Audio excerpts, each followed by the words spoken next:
so easy. Okay, I've done it already through Zoom, when I recorded at Electrical Audio, I did it just like that. So I'm an expert when it comes to Zoom, sadly. I'm one of the few people who I kind of missed out on Zoom. Working at a studio, we had to Zoom a few clients here and there, but like everyone else was on Zoom every day and got really good at it, and I didn't. That's good so for you. So thank you for handling it.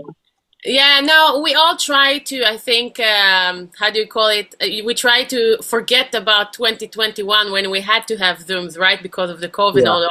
So we put it in some place around in our mind and like, let's just forget about the whole thing.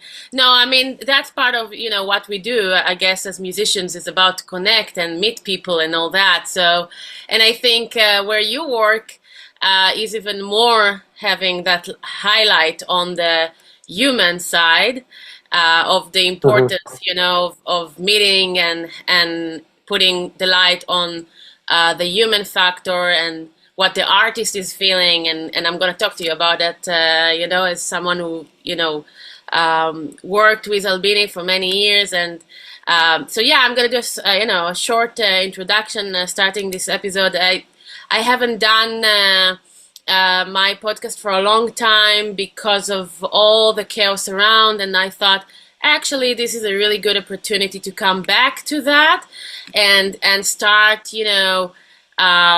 forcing myself to stay open mind and put anxiety aside and really try to put our heads around the craft and the people who invest their time. And sorry for the light that's flicker around me. It's cool. This tree, so I don't know how to shut this off. So it's just there. Yeah, I guess it's kind of like a party behind me. I thought to come back and I thought this is like all the events that happened lately also, in your audio life and your career. I thought it's like a perfect time, I guess, also for me.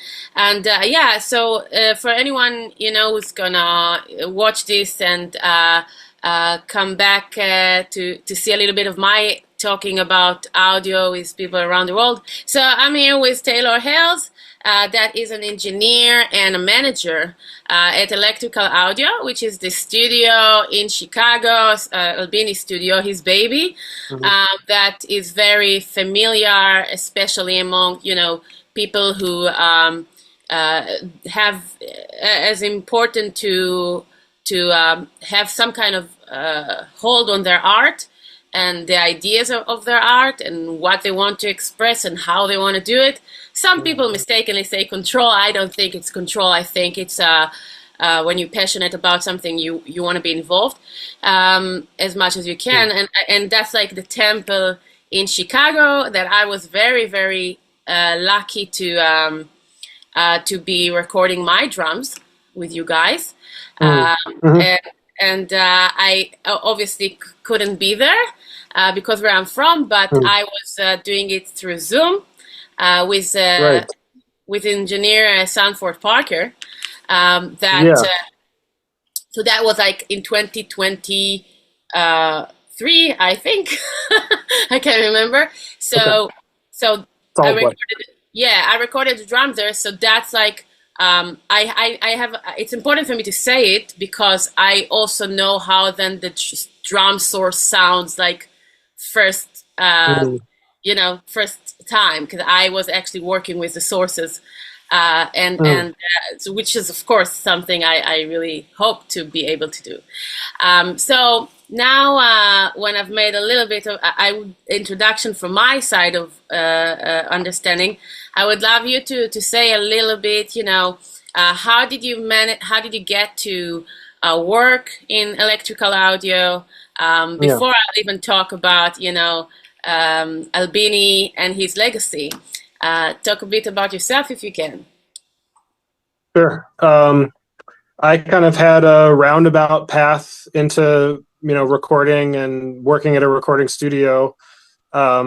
I did the thing that a lot of my friends did at the time, and after high school, I went to college at the best college that I could get into by the numbers. and came out and worked for a few years and decided that I hated. I was working in the nonprofit world, and I got kind of turned off by that, and decided that I wanted to go back into just the service industry. And so I was working in coffee shops, and decided that I wanted to make another move back into, trying to have a more fulfilling career. And so around age 30, I decided to go back to school for music and for sound. And at the tail end of my program, I kind of had a decision to make whether I wanted to kind of express train the program and just try to cram 3.5 years into 2.5 years, which would get me out of school as quickly as possible and save me a whole lot of money. And that became a necessity also because of some a family situation. So I'm from Chicago. So at the end of school, I came back to Chicago and did an internship here at Electrical. I was technically still in school, but I discovered a little known about part of my program that I could actually get paid by my school to do an internship in the field. So I had finished all my coursework, but I was able to do essentially a paid internship through my school. And I just worked my butt off. And I think also my program was very well suited to the kind of workflow at Electrical, where, which is kind of this, now it seems a little antiquated, but, having a console and the kind of analog signal flow backbone, was the way that I learned, and that's the way that Electrical and that a lot of studios built at the time and for decades before and since have been set up. I think we're moving away from that a little bit, but my program, I think, prepared me very well for this environment. And so I worked my butt off in my internship, and I also think that I was. What year are we talking about? What year was that when you started there? It was 2013. Yeah, so like Right? like 12 years ago. Okay. Yeah, so I interned in 2012, and then I finished the internship, and there was like a 1 year period where after my internship where I didn't work here, and then the former studio manager solely decided that they wanted to move on, and I got a call that where it solely very vaguely, was. I think the words that they used were, things are changing here and we just wanted to have a conversation. And so I was like, this can't be what I think it is. One hell of a call that was. Yeah. But it was very vague. And I was, so I was just like torturing myself for days. Like, is there an opening at Electrical? Because it's my dream job. I grew up here in Electrical, it from afar, where the name of Electrical even in Israel, and I think people the world over know Steve's name and they know the name of the studio. But growing up in Chicago, it's this world renowned institution that's a stone's throw away. That's right at your doorstep, and so it casts a big shadow. And it had always been my dream to work here. So how long now you're in a position of manager there? For how many years now? Coming up on 10 years. It'll be 10 years in April. So I started in this position. So pretty quick you became a manager. That's amazing. I guess, compared to the many people that probably interested in Chicago. Yeah, it's kind of, I guess, because it's also world-known studio, that obviously people who are into audio pretty much wanted your job. So that's pretty much amazing. But when you say they, I had to call they, who are you referring? I mean, because I guess it's very different here. So. Oh yeah, I'm talking about solely who uses they them pronouns. Sorry. I'm talking about solely, who is the former studio manager, the person who had this position before I do, but they use they them pronouns. Okay, not because it was like okay, few people, but yeah, But Yeah, how involved? I mean, Albini himself in all the decisions about who's going to do what, and have you oh, got the call like specifically from him, or was that? I got a call from him. Uh, so the initial call was from Soli, and then they called me in. They called me into a meeting, and I sat down. It was very informal. Everything here, has always been very informal, and I don't mean that in a bad way. I think it's great Of that course it's not. informal. It's Exactly. just a bunch of people. It's just a bunch of people trying to do their best. Right. So we just sat around and talked for a while, and it became apparent that they were interviewing a few people for this job, and then a day or so later, Steve did call me, and he was like, "So if you still want this job, we would love to have you, but I have to warn you that it's basically all these caveats, like you're going to hate it, and you're only going to be able to work here for like 5 years. This job has a lifespan, and everybody every studio manager always just comes to despise it after a few years. And I guess I broke that pattern because I absolutely I still love it. Every day I come to work, I feel so grateful, and there's always something new to do, and some a new person to interact with, and there's some shining light that's So you always present.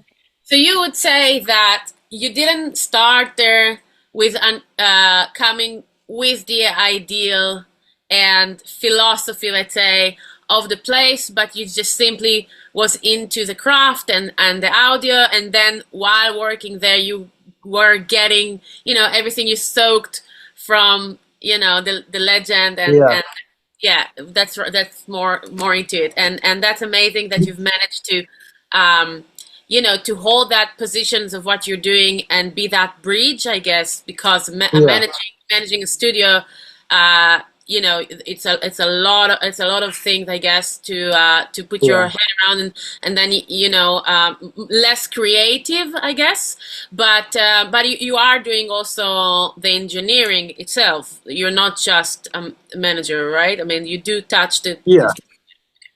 Yeah, so yeah, and I mean, I think you what you said in the introduction was very interesting. I think for you it sounded like maybe the crucial element of electrical audio's identity, which I would agree with, is kind of artistic ownership of the process, and I think that's such an important thing. When I was in school, I was interested in more in electrical from a technical standpoint, like, oh, this is a place where I can learn tape, and where I can become like I can gain some mastery of analog and of tape methodology. But those things are really, they're important, but I do think that all of the interpersonal stuff is way underplayed in our line of work in engineering, and it's the most important thing. But you know, you know but you know, but you know what? I think it's actually what you're saying now. I think it's actually come together. It's the same, oh yeah, because when you think about it, tape. It's the way analog sound, analog gear in general, the way it was structured with the soul of the person when you put real product. So mm, in a way, when you are using tape, right? When you are using the actual knobs, and when you are seeing the source and the signal, how it flows from one way to the end, and you have control on the process of what you want to take the signal, right? So when you put it through an analog gear, you give the signal a respect. So in a way, that's how I see it. In a way, when you work, I mean, it's okay that it got these minuses, and obviously everyone going through now to a different world, because it's different type of artists as well, and it's a different type of world today, and people put their focus on other things for the best and for the bad, for the good and bad. But still, when you think about it, it making sense to me that the art identity of the people and the community and it's actually fit so well when you touch an analog gear. It's the same It's the same, and Immediacy. Yeah. it's not just a romantic thing that, oh, you guys with the analog, like, it's not that. It's actually when you understand the time and effort that people put inside that machine, Mm. so it will deliver that frequency, that signal, the best way to your ears. Then you understand it's not just a myth. There's a logical explanation why we love analog, why we love tape. It's like it's making sense, just like why we love people and why we love artists, because it's that's how I see it. Of course, you can argue, but I think from my opinion, when I get into a studio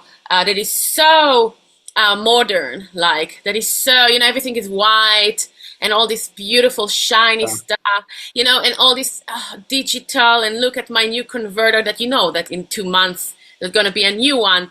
It's all so for me, it's actually giving me that harsh and cold distance that want me, to go under the blanket and hide for one week, So I will always prefer the type of studios that are more free. You said something about also the phone calls and all that is more putting that. So I agree that when you've been interested in the gear that the studio got, in a way, it's making sense that all the rest of it, will be part of you. I don't know. That's what I think.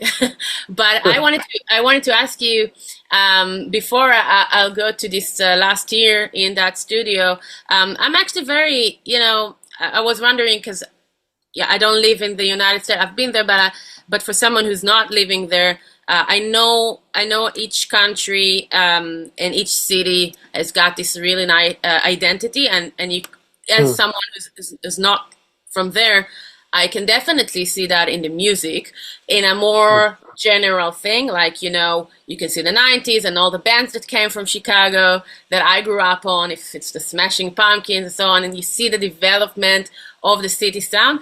So I was wondering how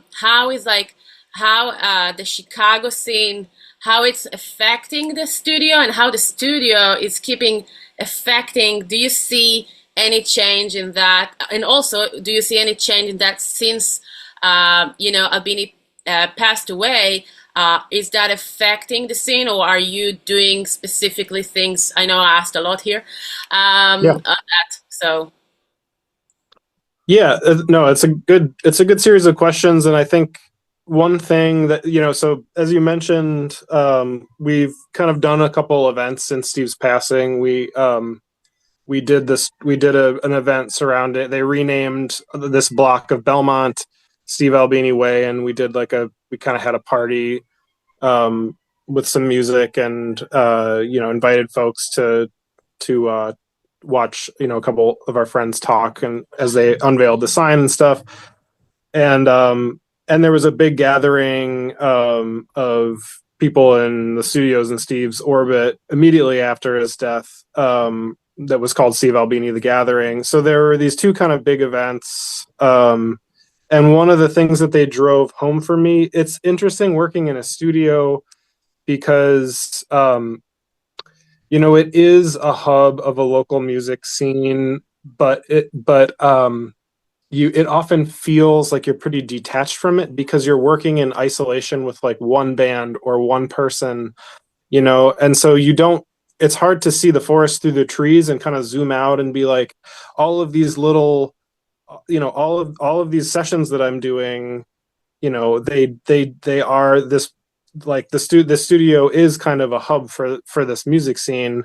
And I think one of the things that those two events drove home, it was like we got to zoom out and like all the people were there, like a lot of our regular clients and the engineers that work here and the producers that work here, and just our friends and former interns, like everybody was all there at once. And so it sounds simple to say, but it was like we don't have a lot of opportunities when we're doing our daily work to partake of that, to kind of like witness it and zoom out and just see that we are this kind of hub for the music scene.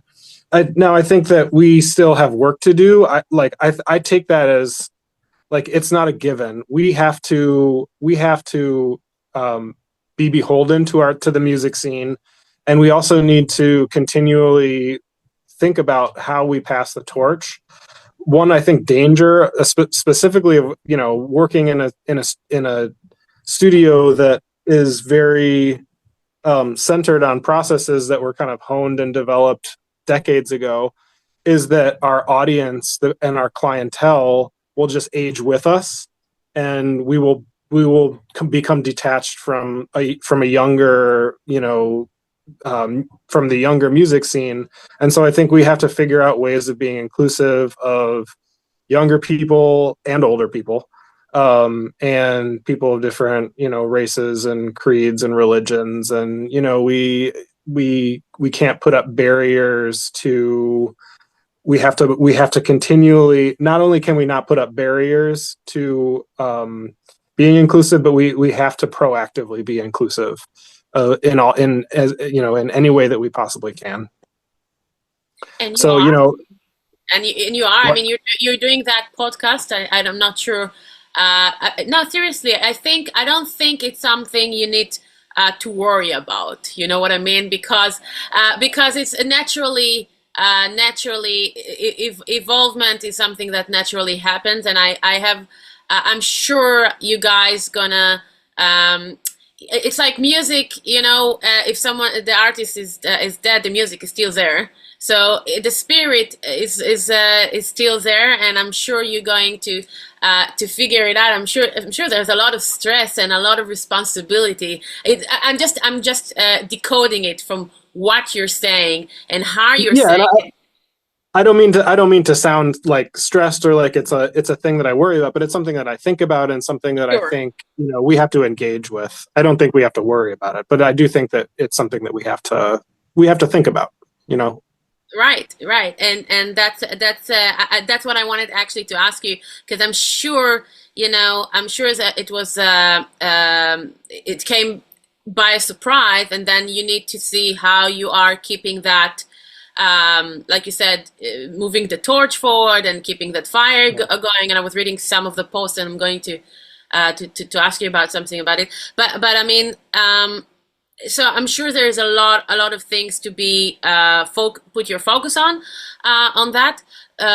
So I actually wanted to ask you, how do you think now, when through all these events, the decisions now are you going to make like big changes, or are you just going to did you ever talked about with him about it, like in a day after what's going to happen? He left any kind of will about it?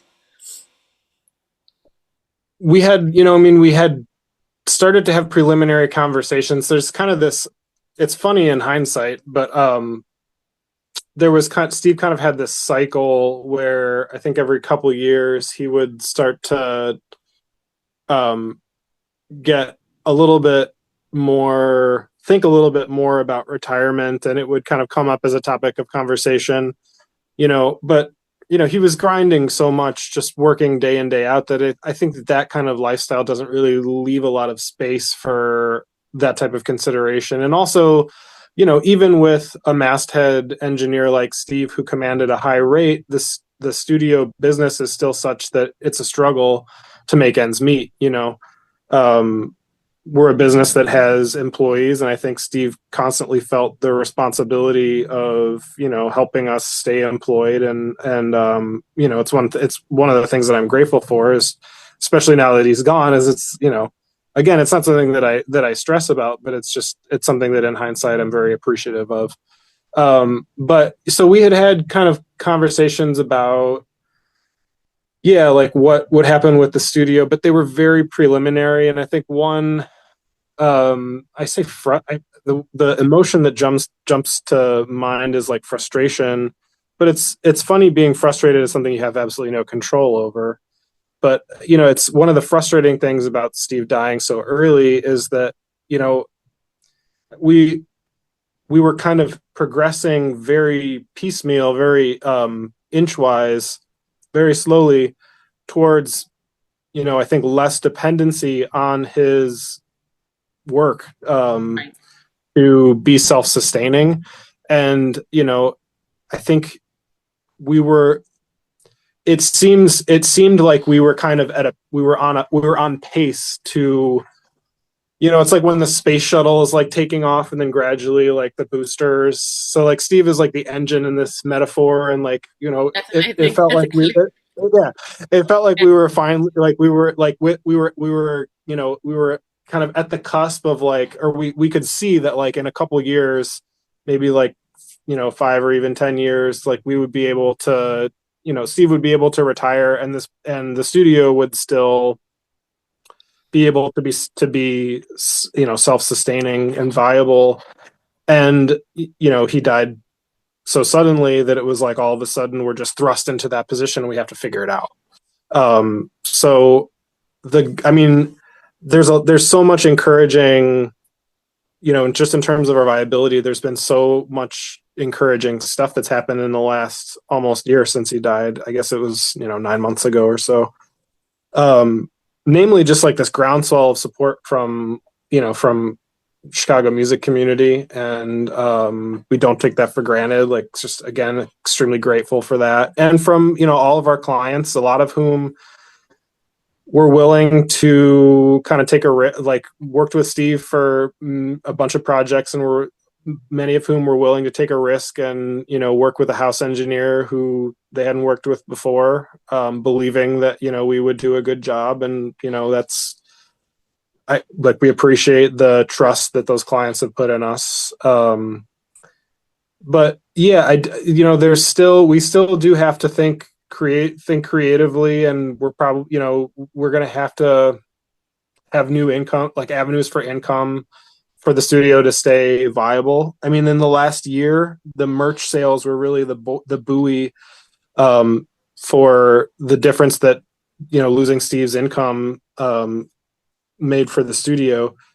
But that's going to tail off, and so we're going to have to figure out some ways of making up income, even if we're basically booked to like very near capacity.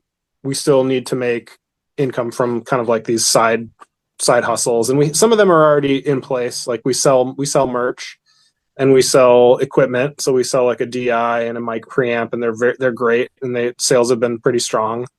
And we do tape transfer. So I'm sitting in this room that we had started before Steve died, that was going to be a room specifically for tape transfers. And so this is a pretty good side operation of the studio, where people will bring us their old tapes that they've been sitting on for decades, and maybe they never got the project all the way through completion, and or they've just been sitting on them for years, and they just want to have a digital copy, and so they can play with them or share them with their kids or whatever. And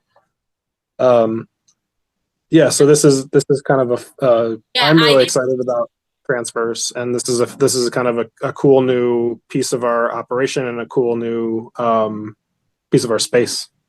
That's amazing that you keep the work going, like the same vision that was before. And I did see like the gear and the merch and all the stuff that you sell way before this event. So I know that the studio is doing that for a long time.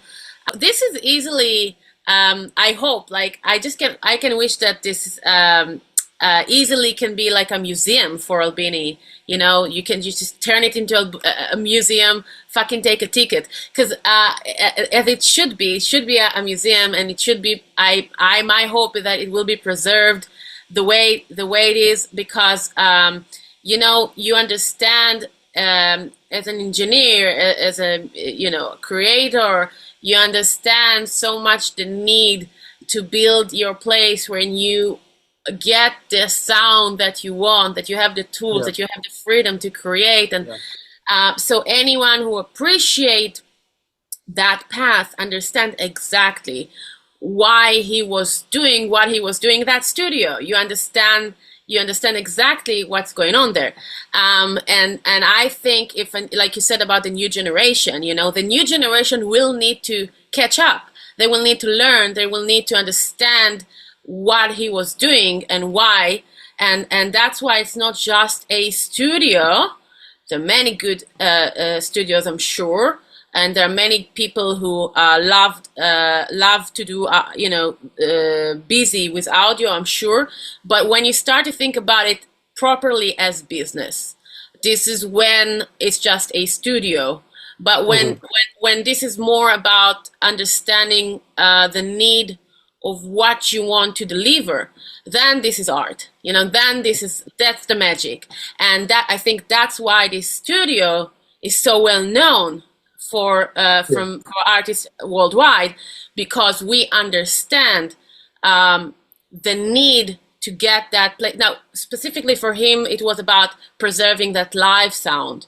That's why Studio B, where the drums and that natural reverb. Some can argue about it. Never mind, but it's still the vision of that natural reverb sound of the drums. That once you understand the sound that he was creating, even for his band Shellac, but also a million other projects that were recorded there, mine as well, you understand why the room was built this way. I mean, why it was chosen for that. The walls, the ceiling, everything about it, right? So that's the thing that the new generation will have to figure out. I mean, we can suck up for them, but they should also make a road, to understand the love for it. And, I guess my point was, like, we have to give them a path in. It's one of my favorite things is, like, being an assistant on a session for an engineer or for a band who it's their first session there, and they listen to their first playback, and it's like, holy cow, like that, like, there's no rooms, like you were talking about the construction of the rooms. There's no huge rooms like that. It's a rarity, and it's a privilege to work here. But I guess I just feel like we need to get people in and be welcoming and be and be inclusive, and then let them have that experience, and hope that it's as transformational as it has been for me and 100 other engineers who've done, and bands who have done sessions here. Absolutely. I mean that's why it's so important. I'm almost obsessed about that studio. Me talking about it and making sure that, because we can talk about that Studio B with the drum there, and it started me speaking with Sanford, and he said he's recording a lot of projects there in that room. And then I said, oh my God, it's a dream. I wish I could ever be able. I wasn't even thinking that it's actually going to happen, because I knew exactly what he was talking about. I mean, I knew about that reverb. And the funny part is that I wrote my entire album thinking about the drums of that room. Like, it's not what it was. You know what I mean? I was it's like when a director is writing a part for an actor. That's what I was an actor, right? But that's why I actually thought, like, I'm not gonna do a rock and roll, like, live music, which is usually what that was meant for. I said, I'm going to do the most produced music and post rockish, post metal stuff, but I'm gonna use I'm gonna trick it to see how I'm going to handle it. And then I was like, with the sources, with these drums that are so great, and I was like, I'm not going to manipulate. I was writing the music for it, so now I need to put everything I know aside, and I'm just going to work with these amazing drums and make everything around these drums. So that was an experience for me, to sit down and working on these drums. But I could do it only because I understood why the passion of making that room. which is Mm, completely different from the music I was using it for. You know what I mean? Totally mm, live, raw, put a band in a room and just record. That was the mm. whole idea. And I just took it like Yeah, into a different 100% place. completely, because Yeah. I'm a one woman band, so I'm not even a fucking band, you know. So that was so cocky for me to do it, but I thought like I have to, so I did. But I think that's the idea of like of being creative, you know. You just flow with it, and Yeah. I just I hope you know, I hope so much that people will have the blast of using all the gear and all the facility that you have, and I am personally wish I could be there, but I can definitely see why this studio is so important. You know, locally for your scene, and general, I can tell you it is. It's a great piece of museum that you guys doing, I guess, hard work now to preserve and keep it going as it is. Mhm. So just like I want to ask you, like if you can share some of the stuff that Albini was like when he was there, uh, memory stuff that was important to him on the daily day basis stuff in the studio, which artist he was more, uh, you know, chose to have around, and why, and even the vision of like the gear and the vision of the studio. Was he talking about it a lot? Was he just like, you know, come to work, or he had ideas flowing all the time and shared with you? I think he had kind of, for the last few years, he had kind of settled into a place where he was kind of in a rhythm of just coming into the studio and working. And that's not to say that he didn't get excited about projects. But I think that he felt like the studio was built, and it was kind of, that work was done, and so the work now was putting the studio to work for bands. Yeah, I mean, he was incredibly meticulous, and one of the things that I really appreciate about him as an engineer was just the extreme attention to detail. Uh, he was constantly I mean, he viewed himself as a documentarian. He came from a journalism background, and I think that really informed his perspective on what engineering is and what making a record is. You're not trying to create to him, you weren't trying to create an experience. You were just trying to document the music that this person or these people had made. But also I think he was constantly documenting all of the I say little, but I think to him they weren't little. And I think so he was constantly documenting like what amps somebody would choose to use, or um what guitar they played on a certain track. And I think that was a reflection of his that was a reflection of him seeing that somebody had made a choice that that was not arbitrary, that was not that was careful, and that he wanted to honor that, and also he wanted to kind of like reflect it in his own work, like, and enshrine it in his own work. I think he when he came up in the punk world, he talked about seeing a band called the Effigies, and he said that the Effigies, when he saw them live, the guitar sound was like the most disgusting guitar sound that he had ever witnessed. And he said this, in the most loving terms, like it was something to behold, like this incredible ugliness of this guitar sound.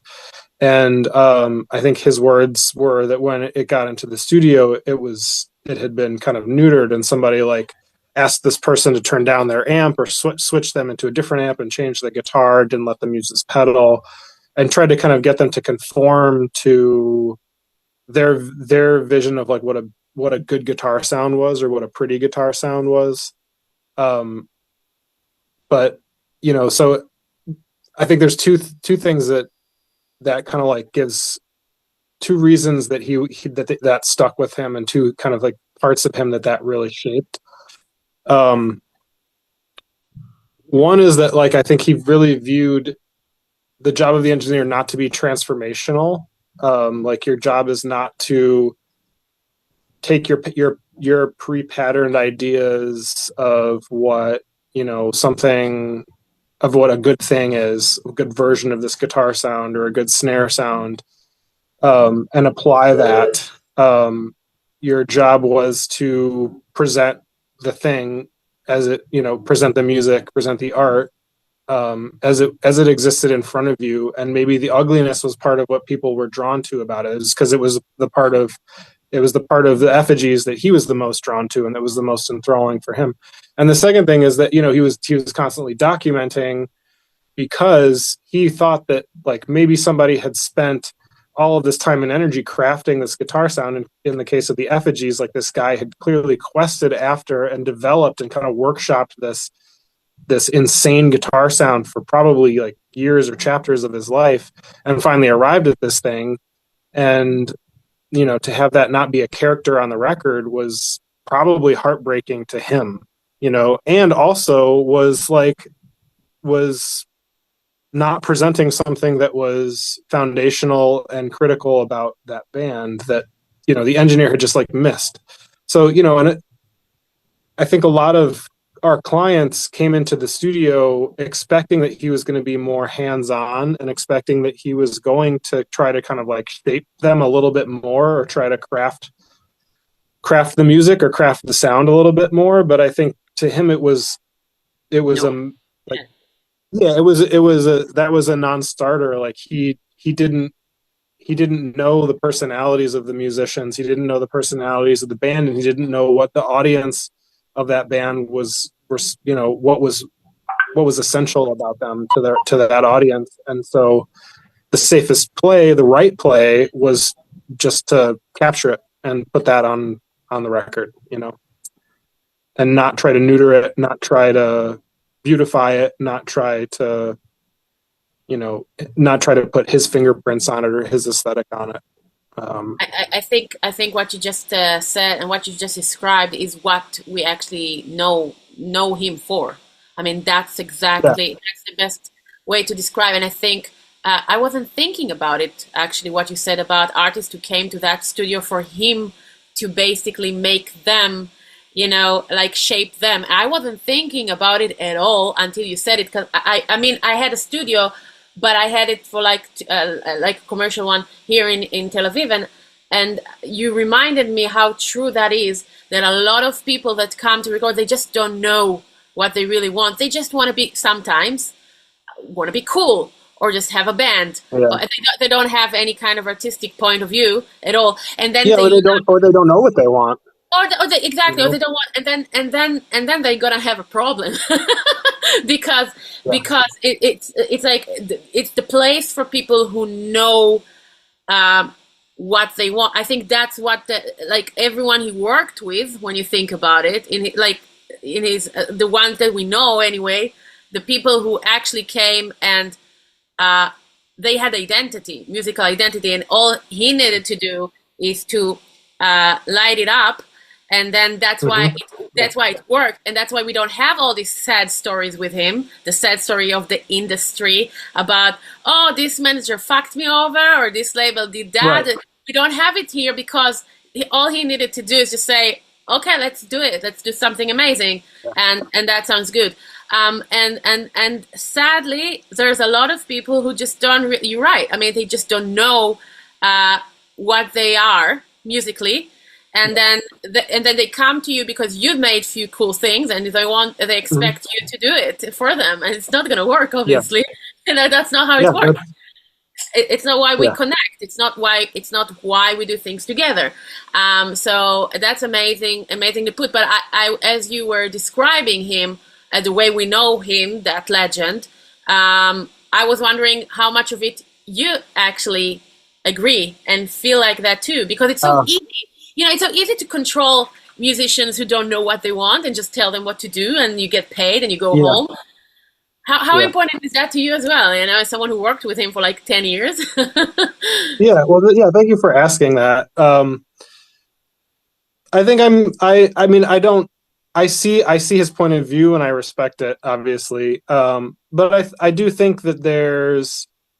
I think I tend towards more of like of the view that if somebody wants to collaborate and they invite that collaboration, that's how I view it. Is like there's an opportunity for collaboration. Sometimes, and you have to.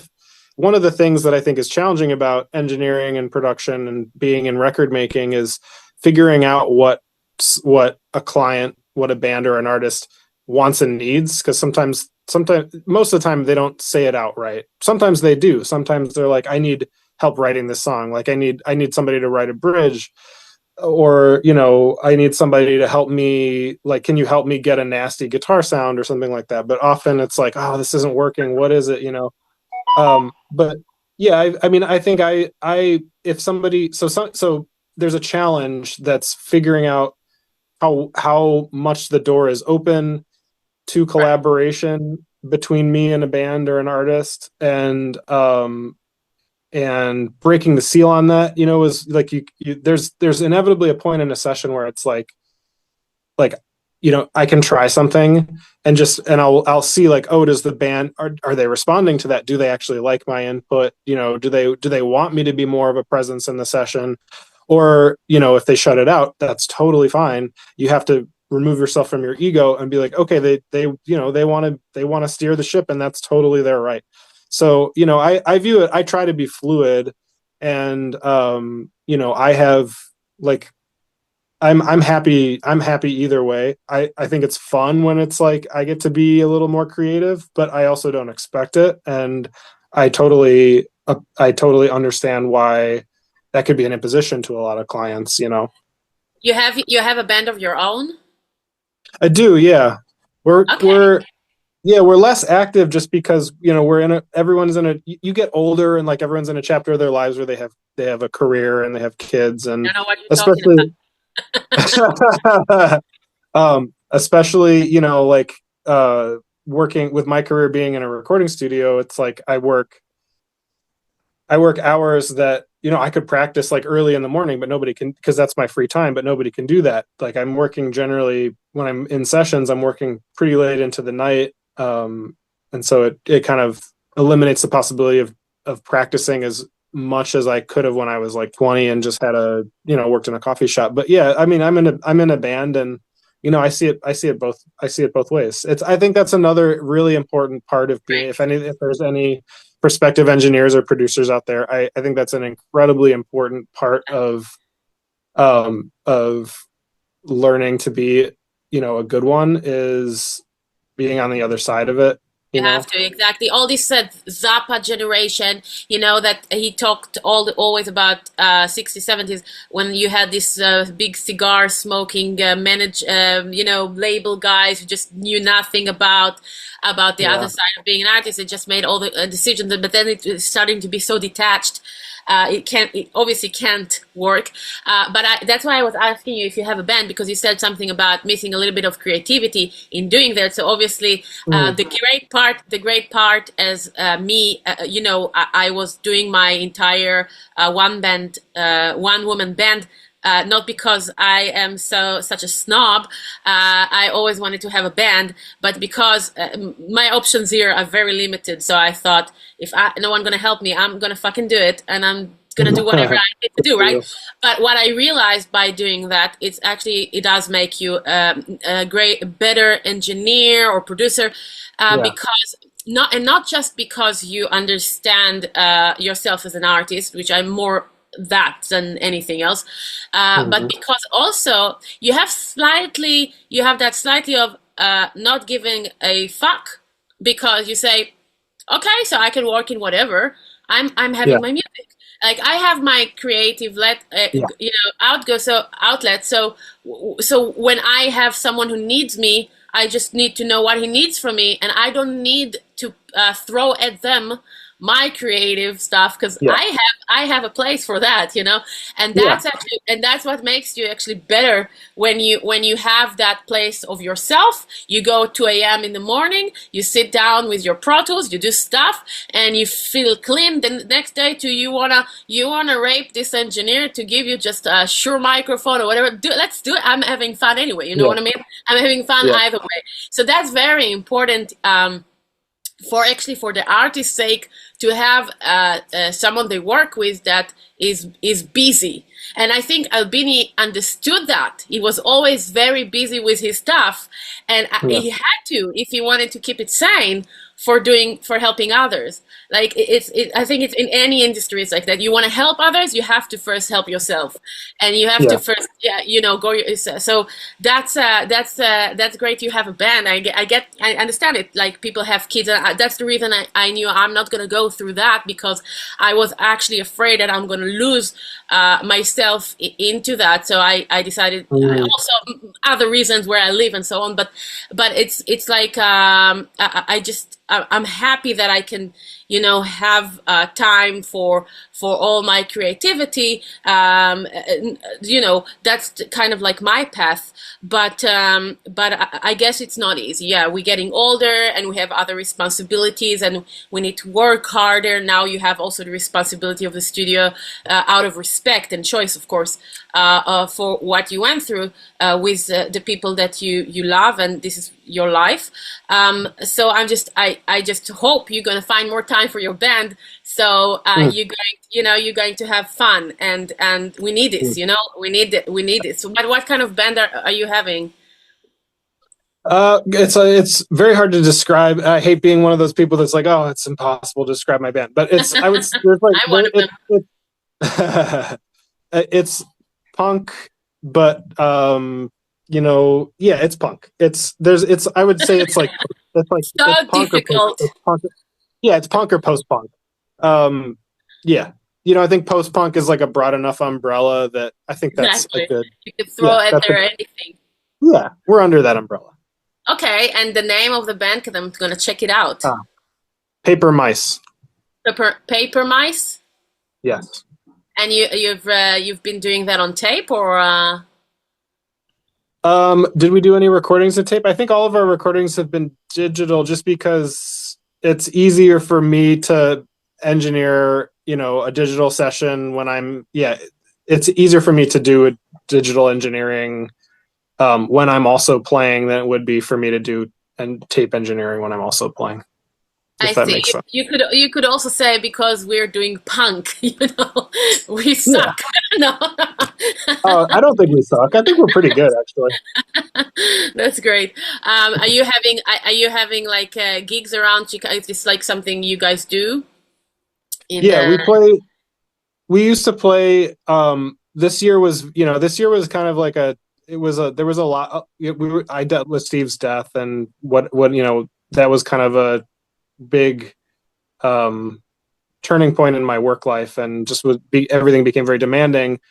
um so we were less active this past year, but we had been doing gigs in Chicago once a month. We have a decent national audience, and there's people in Europe that have somehow found us. I don't know how. There's people in like Japan that we have a handful of fans like in all these different little places, and it's always amazing how people find us, and Now you also the have in people get Israel. excited.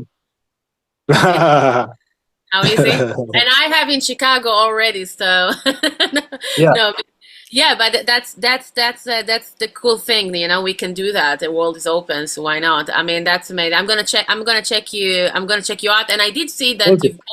you've posted something. You had some kind of event inside the B room, I think it was, like live. Is that something you've been doing before? Something you started to do now, or are you thinking about? Because it probably is a great place to make live Some events. money. Yeah, and make some money. Yeah, I think we're gonna do it. We talked about.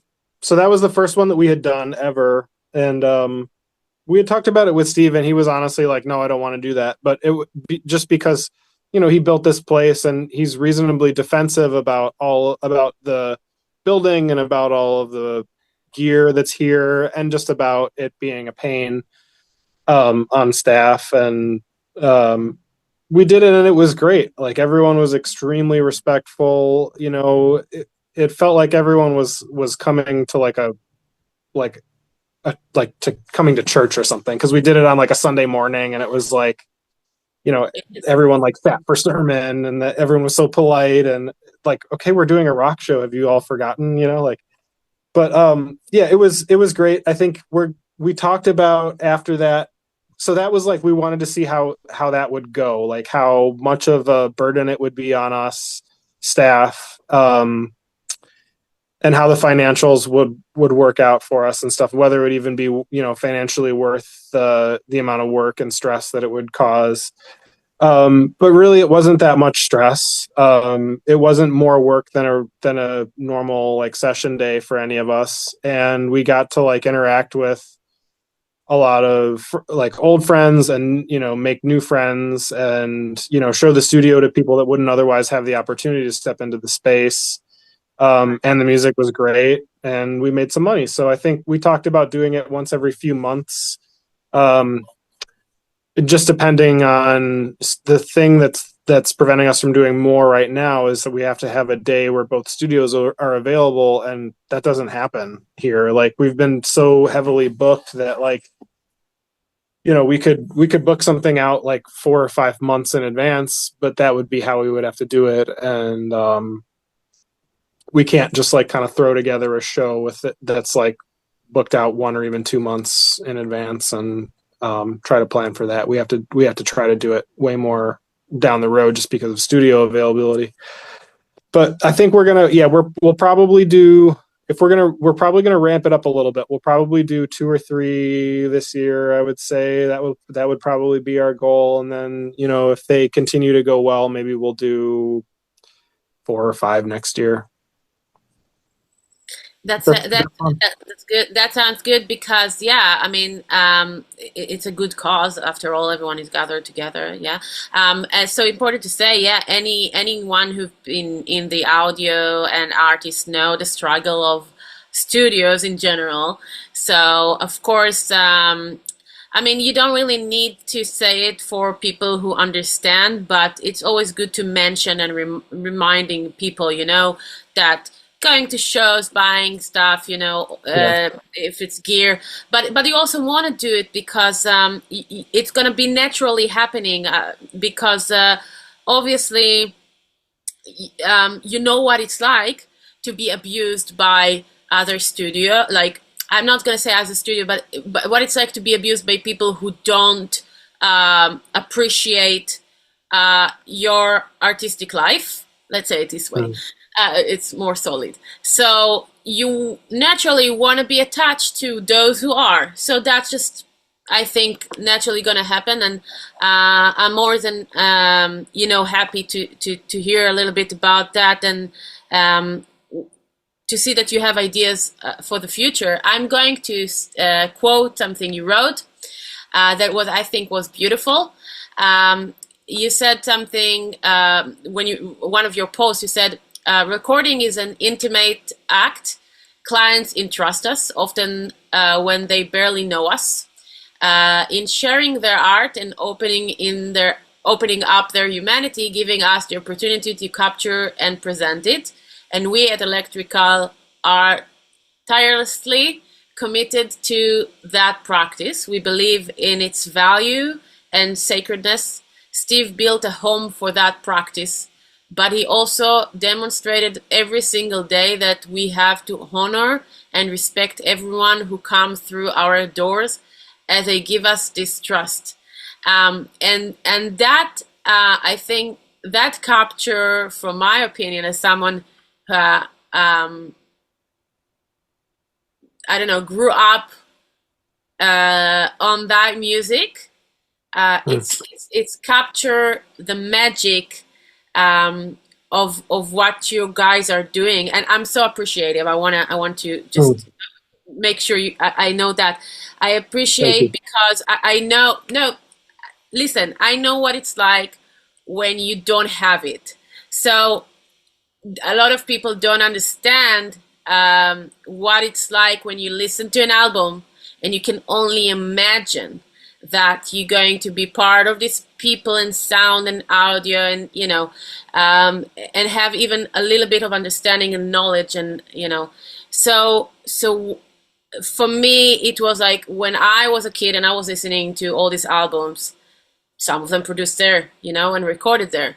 If you would tell me that I one day will record drum there, I would laugh. Because Mm. for some of us, it's more than just a studio. And that's why the drummer, even that I took for that project, that I took for recording this album, I asked him, he's from Chicago. So I asked him, did you record it there before? And he said, no. And I said, why? And he said, because we found like $50 or something cheaper. I said, are you crazy? I was actually, I was fighting with him that it's Oh. insane. No, it's okay. He deserved it. That it's insane. It's insane to think like that, when you have, when you understand the process but this is my point of view and no one, I can't make other people be in my shoes, obviously. But I just wanna express the gratitude that I feel for having that sound, for having people who love the craft and do whatever it takes to. And what I just was reading that you said, it's not just about Albini. It's about that community and about the people who understand that and managing the studio. And I just hope that the next musicians who grow up on this music will still have, people who see them and understand that that responsibility. So I'm Yeah. from the other side, I'm the other side to say I followed that path and I'm so grateful. I'm so grateful that I can be, a little bit a part of it or have the opportunity to be part of it.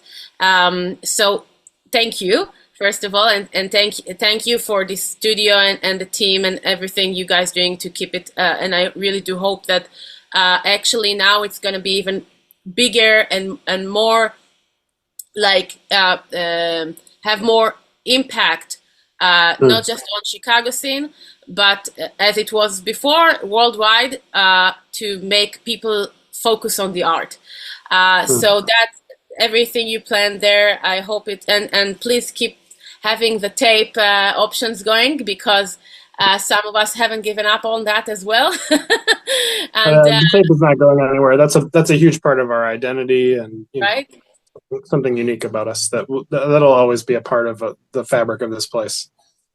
That's good. Yeah, I guess like you're still recording on tape. Sorry. I'm saying you still have projects that recording on tape. It's not just for Yeah. beauty there. Like, Yeah. Steve was all of his projects were on tape. Everyone else that works here, myself included, can do tape sessions. We can do sessions that are all tape beginning to end. We can do sessions that are all digital end to end. It's the client's choice.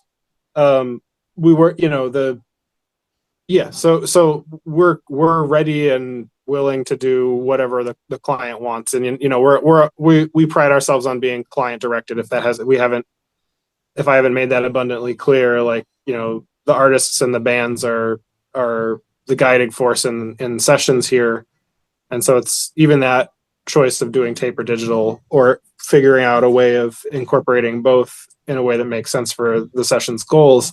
That's always part of the conversation that we have with clients, and it's always ultimately their decision to make. But we can do whatever they want, tape or digital. okay, so that's cool. And for before we finish and wrap it up, anything else you remember, like from the time you've been working with Albini that you think it's worth mentioning? It's been almost a year, I think, right?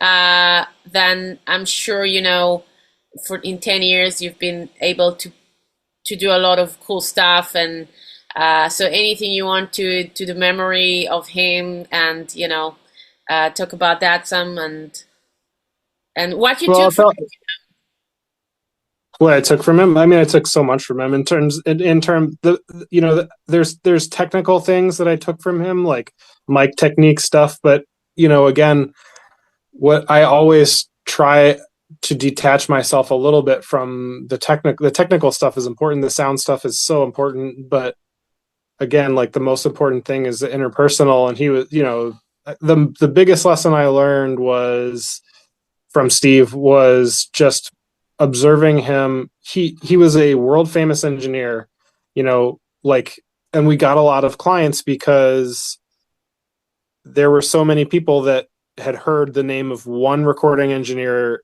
and that was Steve. And so when they formed a band, and when they were, and it was time for them to make a record, the name that echoed in their minds was Steve Albini, and they came here and kind of like, to fulfill that kind of goal or that dream.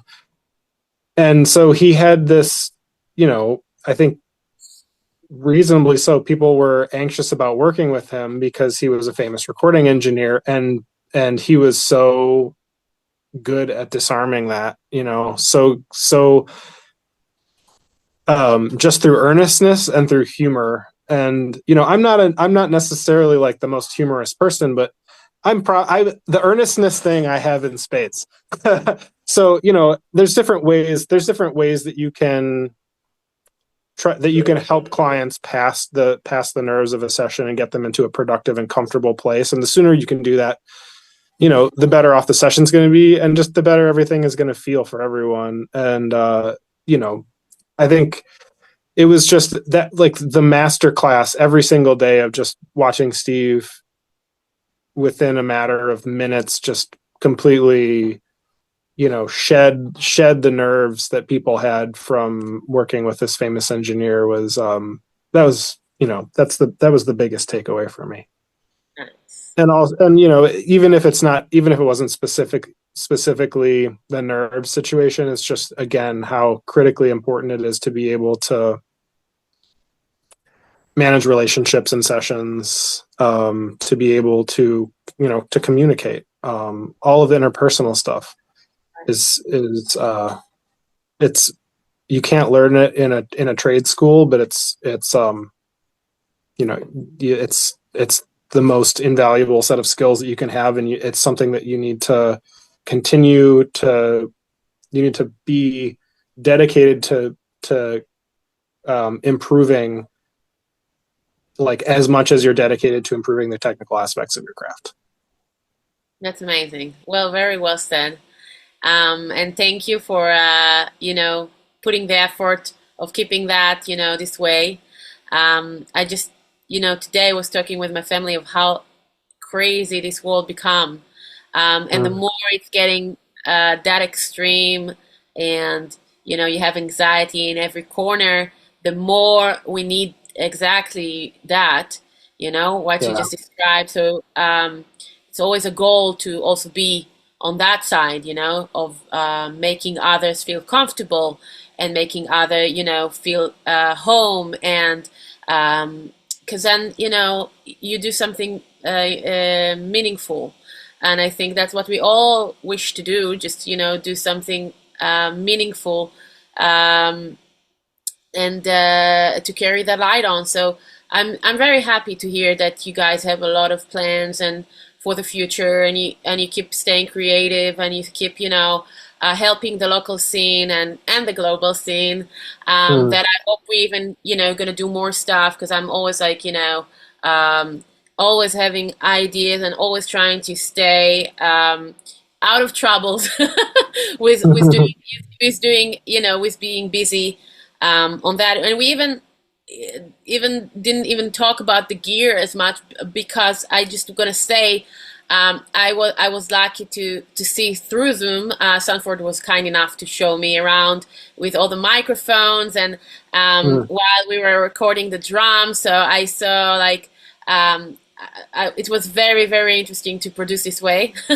I was mm, on mhm. Skype, and I was listening to the drums, and I was like, I was taking how do you say it, taking the lines right away, saying what I want and all that, like I do.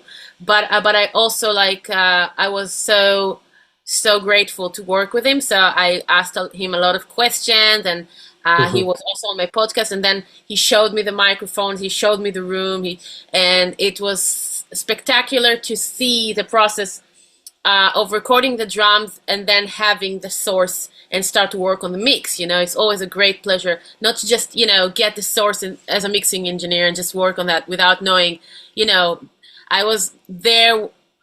I wasn't there, but I was kind of there when it was recorded. So I was lucky enough to see the gear you guys have, and the love and that this studio is still bringing for this, like you said, the details.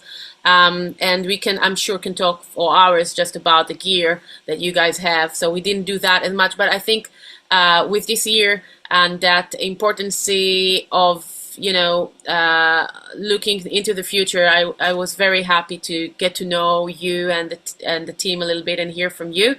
And it's great news that you guys keep and his legacy and hope for many Mhm. years.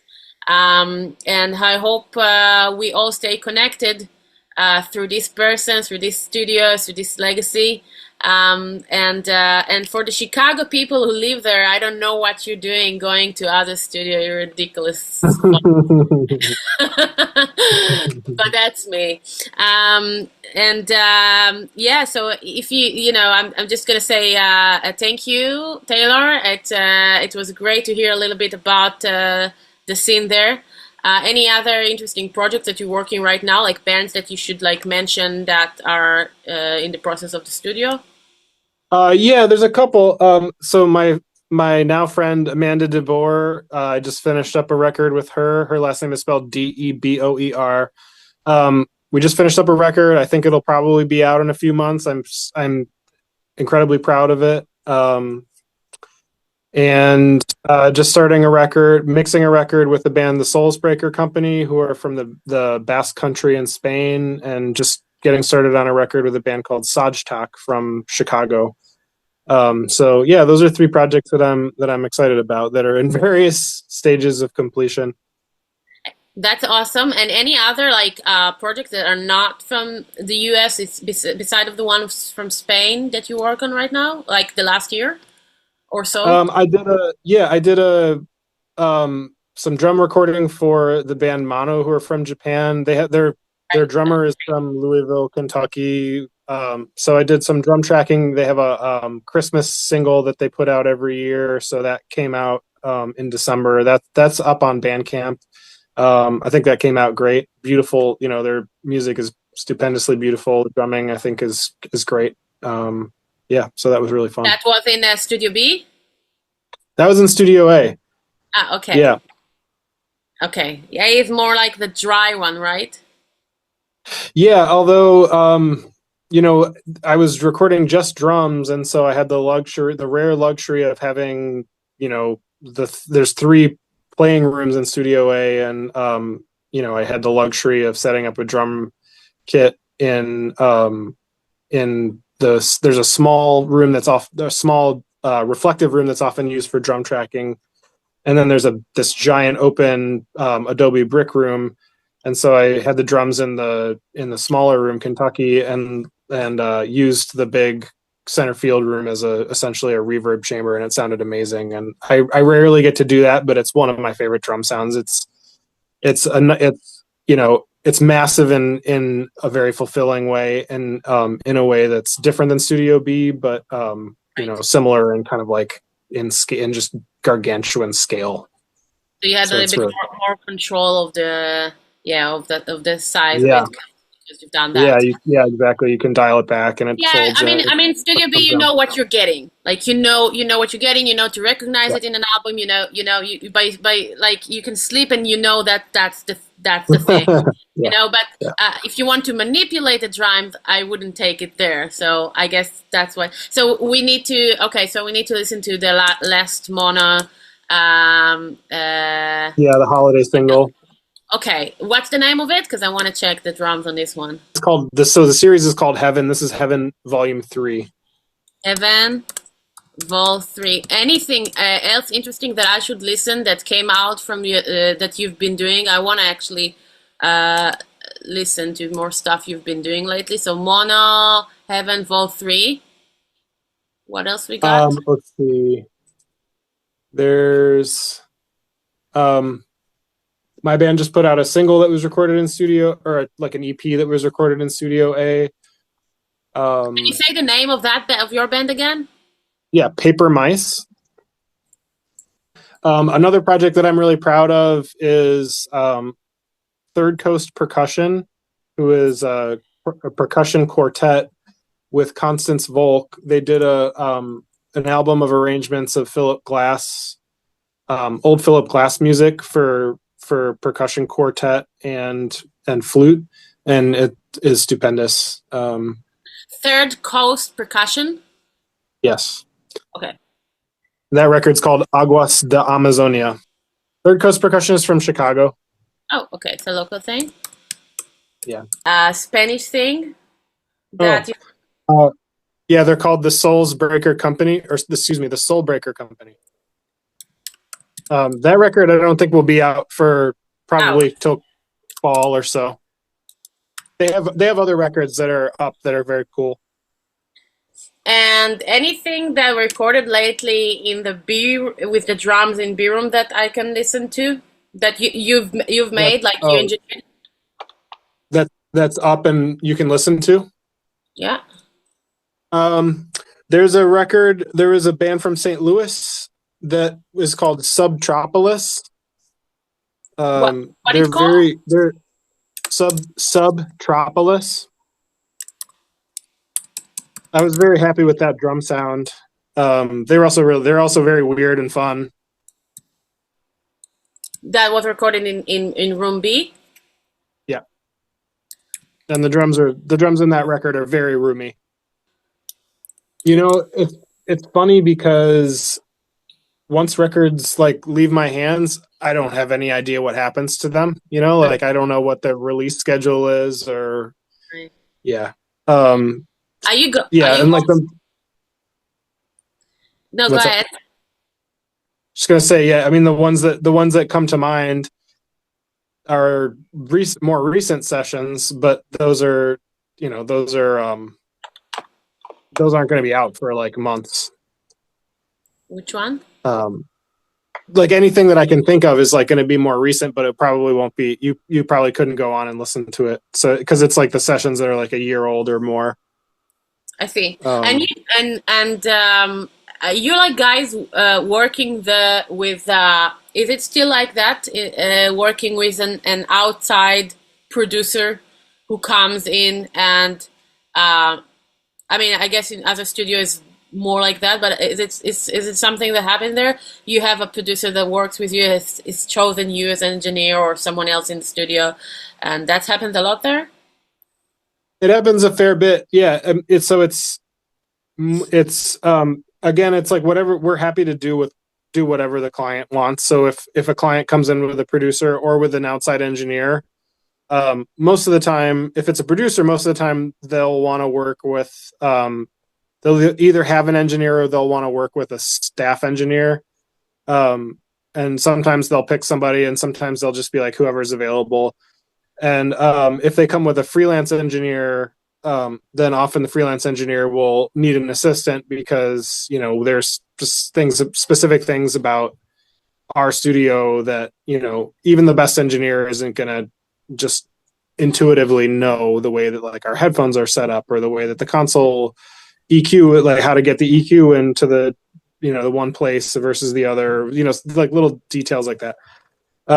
So yeah, we're happy to. It happens. That happens a lot, and I love assisting. I love assisting sessions, and in a way, it's almost more challenging oftentimes to assist sessions, because when you're engineering, you get to kind of choose how the session is structured, and you get to choose what microphones and choose the way that the workflow, you know, is plays out. But when you're assisting, it's like you have to kind of like adapt to whatever that person is used to, and you have to be able to think in all these different levels, and you have to think laterally and like, okay, well, this person's used to doing this person's asking for this, how can I like conform our studio or the way that our studio is set up to this thing that they want.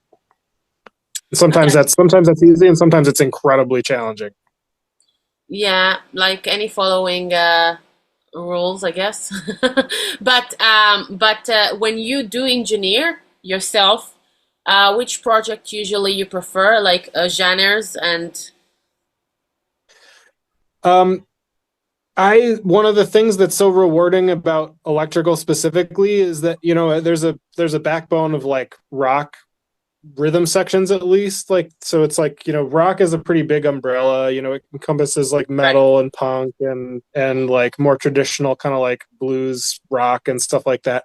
So there's always a fair number of sessions that are of that ilk, but there's also like Third Coast Percussion, and like I'm doing a session with Ensemble Dal Niente, who are also like a modern classical music chamber group. And I just did a gospel piano and vocal session, and so one of the things that's rewarding is like that I don't get kind of stuck in one way of doing things. I don't get stuck in like one kind of genre. But I mean, I love doing rock stuff, but I think it's so fun being able to do like acoustic music and chamber music and jazz and gospel and rock, all in the same month. That's fun and rewarding, and it keeps me on my toes, and it keeps me feeling like I'm improving and developing as a professional. And you mix it, and you like to mix those as well, or just like making the room, the mics, placing all those. I love both. I love recording, and ironically, I think the thing that I love about recording is that it's like very bordered. Like it's this is the like we're gonna do this for a day, and whatever wherever we are at the end of a day, like I'm done. Here you go. Here's your files, and now it's you're No like you're problem. gonna take it to, not your problem, but it's like now it's in your hand. Yes, exactly. Um, so it's nice just because there's confines to it, and but the reward with mixing is the opposite, where you can just, I feel like I at least can, because it's so open ended in a digital world, at least. It's very easy to just become obsessive over things, or to have an idea for like, oh, what if I, like, I'm hearing this thing, let me chase that. Or like, what if I routed things the wrong way, or put like kind of stacked effects in this, like, what if I put 8 compressors in a row that are all doing like zero point 0.1 dB, or like just doing like weird stuff, like what would that sound like? Or what if I like time stretch this, what if I use time stretching like past the point where it tells me it can reasonably sound good, or stuff like that. So mixing is very open ended, and it feels like there's more opportunity for creativity there. It's the same type of thing as with engineering and anything that you do in the studio, where it's like you need to know that the band is on board for you for that collaboration. You need to know that they don't want that they want you to engage in that way, and that they want you to go. They want you to introduce something that's not specifically from them. Um, Yeah, because so I was always struggling with that. The only thing that I think as a weakness for me is that the idea that I will be helping recording, but I will not do the mix because it doesn't make sense to me. Making no sense. No, because I think once you've been there and you've been doing the record, you've been placing the mics, it's like half of the way for the mix. Uh, Yeah. and, and I don't believe so much in the process of having this disconnection between the people who've been recording and the mixing engineer. Yeah. It's very hard to bridge that gap. So every time I mean, I understand the thing of like giving the artist what they want, but I Yeah. also think, but also when I had artists in my studio that said, you do the recording and I'm going to take it to another mixing engineer. It almost hurt me for them saying like, no, no, no, no, Uh, no, it's wrong, don't do that. I yeah. shouldn't, professionally do that. But because I like, how can you come to a mix with the same understanding of the sources if you haven't been there? And let's put and let's make be honest, a lot of mixing engineers won't pick up the phone and ask you, hey, what did you do, how did you do that? Because at least here it's like that because of many reasons that can happen. I mean, I didn't trust that will happen, Mm. that's like I will always like say for artists, like if you take someone to record maybe I'm wrong, but this is how I see it. If you take someone to record for you, just take them to do the engineer, like the mixing, because it's just I think it should be it's like one process. Yeah. um I don't know, this is I, how I I, I completely understand that. And that's definitely how Steve saw things. Like he really. viewed, yeah, oh yeah. His line was that by the time you're listening to playback, it should sound like basically 80 to 90% there.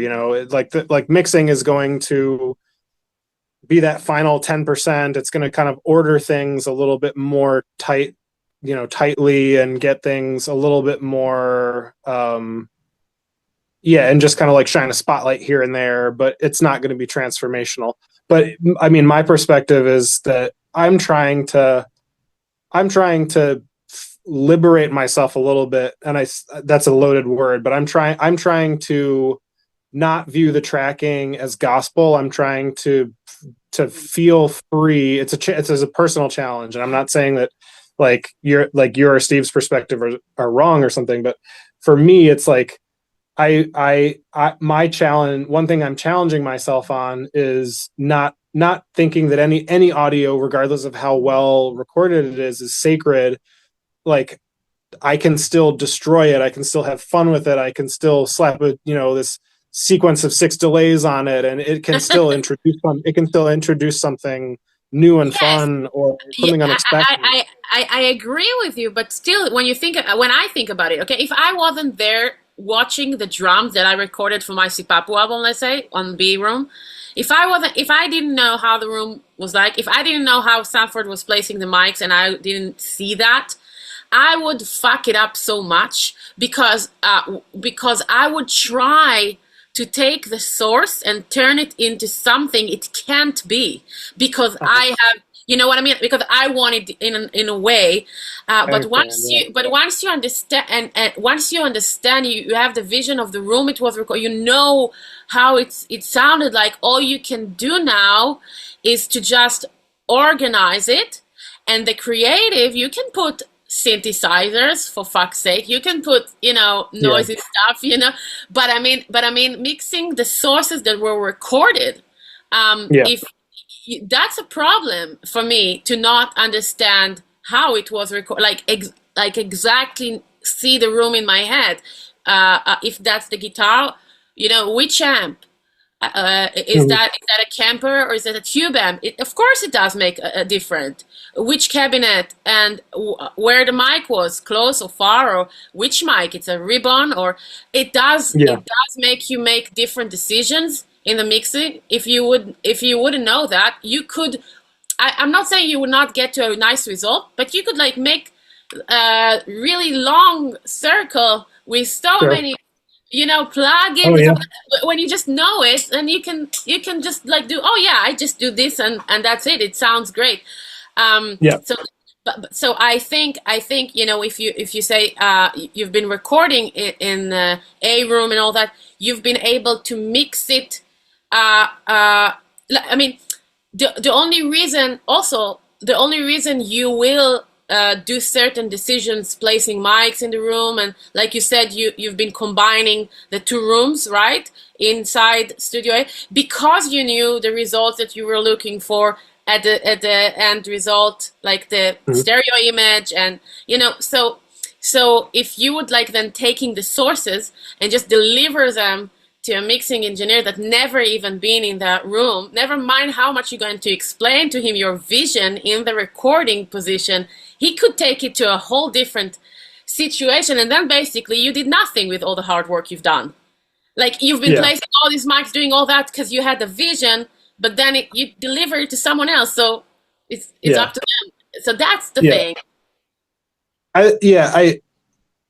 I understand that frustration completely. It's one of those things that I have to remind myself to be zen about. Is it's like it's their thing. They're gonna they're taking it to their person who they But trust, and are whoever you they work with before. you explaining that to the artist? If you're in a, have you been in a situation when they told you you're going to do the recording, let's say drums, and then we have this engineer, a mixing engineer that we work with.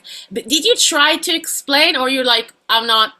Yeah, did you try to explain that it can actually make it better for I, or you're Not on not? my own behalf. So this is kind of like a funny, yeah, it's a funny thing that like I'm busy enough with session work and then with outside mix work that I do at home that I feel like I'm trying to fend off work. So when people are like, I'm bringing it to my, like, you're just tracking it and then I'm going to take it to my mix engineer. I'm like, great.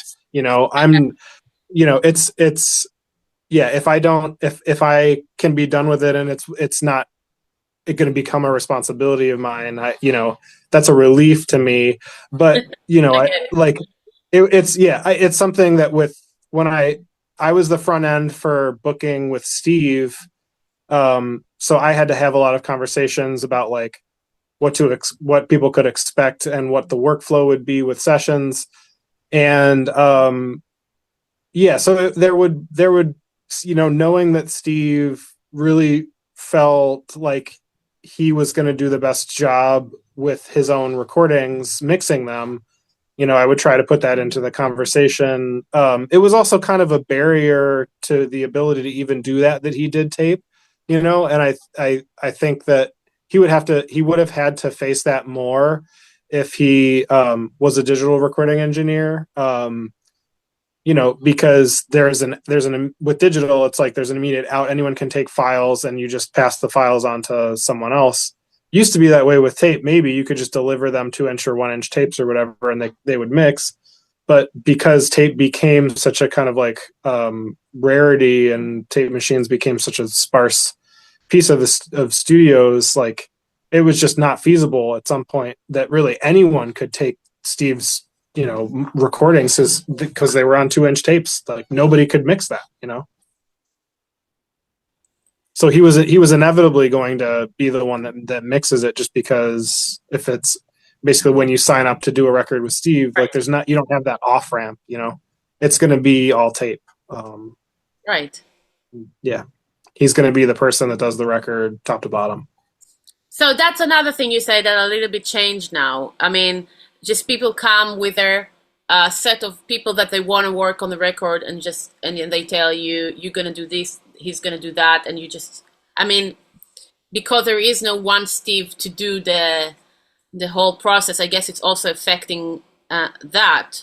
Um, It's not affecting it for me. I think it's a shift that's happened in the studio just because Steve's not here anymore. That right. like necessarily there's more of that type of there's more of that type of division of labor, or like kind of people doing a piece of the work on their record here and then taking it elsewhere and um and like that doesn't bother me. It's I